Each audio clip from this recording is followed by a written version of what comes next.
বদরের প্রান্তরে রাসূল সাল্লাল্লাহু আলাইহি সাল্লাম যে বিজয় পেয়েছিলেন সেই বিজয় সম্পর্কে মহান রব্বুল আলামিন যে সূরাটি কোরআনে পাকে অবতারণা করেছেন, সূরাটির নাম হচ্ছে সূরা নাসর। বিসমিল্লাহির রহমানির রহিম।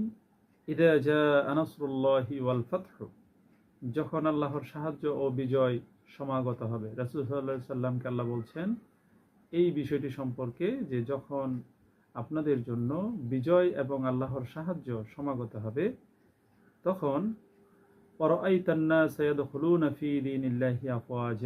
আপনি দেখতে পাবেন দলে দলে মানুষ আল্লাহর পথে আসতেছে, শান্তির পথে আসতেছে, শান্তির দিকে ধাবিত হচ্ছে। ফাসাব্বিহ বিহামদি রাব্বিকা ওয়াস্তাগফির ইন্নাহু কানা তাওয়াবা। এই আয়াতটিতে দুটি অংশ রয়েছে। প্রথম অংশটিতে আমরা দেখব ফাসাব্বিহ বিহামদি রাব্বিকা ওয়াস্তাগফির। আল্লাহ বলছেন রাসূল সাল্লাল্লাহু আলাইহি ওয়াসাল্লামকে, তখন তুমি তোমার রবের প্রশংসা সহ তার পবিত্রতা ও মহিমা ঘোষণা করবে। প্রথম অংশটিতে আল্লাহ রবের মহিমা এবং পবিত্রতা ঘোষণা করার কথা বলেছেন, এবং দ্বিতীয় অংশটিতে বলছেন ইন্নাহু কানা তাওয়াবা। এই অংশটিতে বলছেন নিশ্চয় তিনি তওবা ও ক্ষমা পরবশ।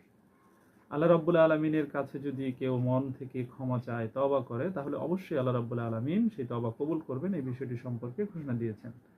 কারণ মক্কা বিজয়ের পরে অনেক মুনাফিক, অনেক কাফিররা কিন্তু তাওবা করে ইসলামে ধাবিত হয়েছিলেন। এই বিষয়টি সম্পর্কে আগেই আল্লাহ রাসূল সাল্লাল্লাহু আলাইহি সাল্লামকে ধারণা দেওয়া হয়েছিল।